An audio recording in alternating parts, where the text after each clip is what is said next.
Урматтуу Москва шаарындагы мекендештер, эгерде сиз жакын арада Казакстанга чыгып кетүүнү ниет кылсаңыз, сизге тажрыйбалуу айдоочу Асылбек мырзаны сунуштайбыз.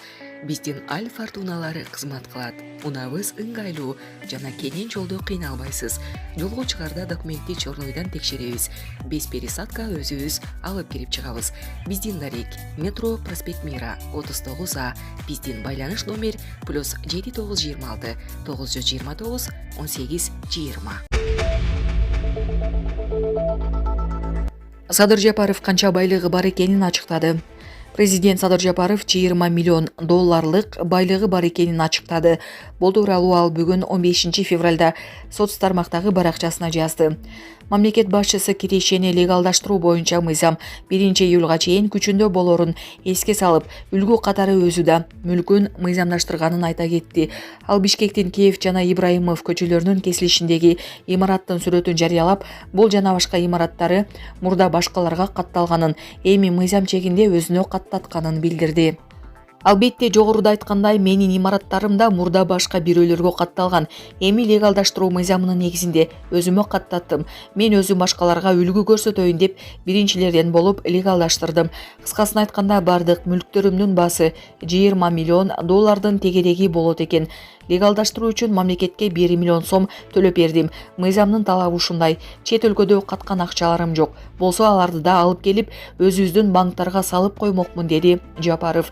Ошондой эле ал кирешелерин, мүлктөрүн башкаларга каттап, чет өлкөлөрдө жашырып жүргөн кыргызстандыктарды болгон мүлкүн 1-июлга чейин легалдаштырып алууга чакырды. Ошол мыйзамды пайдаланып, өз мүлктөрүңөрдү өзүңөргө каттап легалдаштыргыла жана чет өлкөлөрдөгү банктарда катып жаткан акча каражаттарыңардын баарын биздин банктарга которгула. Бул мыйзамдын негизинде мамлекет силердин капиталыңардын коопсуздугуна 100% толук кепилдик берет. Акча каражаттарыңар өз өлкөбүздүн кызыкчылыгы үчүн иштесин. Мамлекетке тийген пайдасы ошол, башка максат жок, сурак болбойт. Мындан ары ички инвесторлор менен чет өлкөдөн келген инвесторлор үчүн бейиштей шарттарды түзүп бергенге мамлекеттин бардык күчүн жумшайбыз, деди мамлекет башчысы. Эске салсак, жеке жактардын активдерин ыктыярдуу легалдаштыруу жана мунапыс берүү жөнүндө мыйзам долбоорун Жогорку кеңеш былтыр 4-майда кабыл алган. Президент Садыр Жапаров ага 20-майда кол койгон. Жогорку кеңештин айрым депутаттары аталган мыйзам долбоору кабыл алынса, коррупциялык схеманы легалдаштырууга жол ачыларын айтып чыгышкан. Садыр Жапаров парламентте талаштар жараткан мыйзам долбоору жөнүндө пикирин айтып, анын максаты коррупционерлердин арам акчасын адалдоо эмес, чет өлкөдө мүлкүн жашырган ишкерлердин, мурдагы атка минерлердин акчасын өлкөгө алып келүү экенин билдирген. Булак Супер Кежи. Чет жактагы мигранттардын Кыргызстанга акча которуусу азайды. 2023-жылы чет жакта иштеген кыргызстандыктар мекенини 2 миллиард 706,1 миллион АКШ долларын которду. Бул тууралуу Улуттук банктын акча которууларга байланыштуу баяндамасында кабарланат. Бул анан мурдагы жылга караганда 12% аздык кылат. 2022-жылы чет жакта жүргөн жеке жарандар Кыргызстанга 3 миллиард 86 миллион доллар жөнөтүшкөн. Былтыр 12 айда келген акчанын 2 миллиард 531 миллион доллары Орусиядан келген. Калган каражаттар АКШ, Туркия, Казакстан, Германия, Улуу Британия жана башка мамлекеттерден жөнөтүлгөн. 2023-жылдын октябрында Тазабек басылмасы Улуттук банктын 10-15 жылдык маалыматтарын талдап чыгып, Орусиядан Кыргызстанга акча которуулар 2010-жылкы минимумга чейин түшүп кеткенин кабарлаган.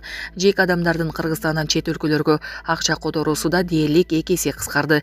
2022-жылы сыртка акча жөнөтүү 1 миллиард 213,5 миллион доллар болсо, 2023-жылы чет жакка 561,2 миллион АКШ доллары өлчөмүндө каражат чыгып кеткен.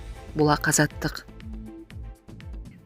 Акшумкарлар ФИФАнын жаңыланган рейтингинде 6 сапка төмөндөдү. Футбол боюнча Кыргызстан курама командасы ФИФАнын жаңыланган дүйнөлүк рейтингинде 6 сапка төмөндөдү. Рейтинг 15 февралда ФИФАнын расмий сайтына жарыяланды. Анда акшумкарлар 208 өлкөнүн ичинен 1196 упай менен 104-орунга жайгашты. Декабрь айында акшумкарлар 98-орунда болчу.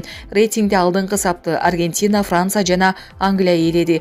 Ал эми коңшул өлкөлөрдүн ичинен Казакстан 100 орун, Тажикстан 99 орун 7 сапка көтөрүлдү, Өзбекстан 66 2 сапка көтөрүлдү жана Кытай 88 орунга 8 сапка төмөндөдү.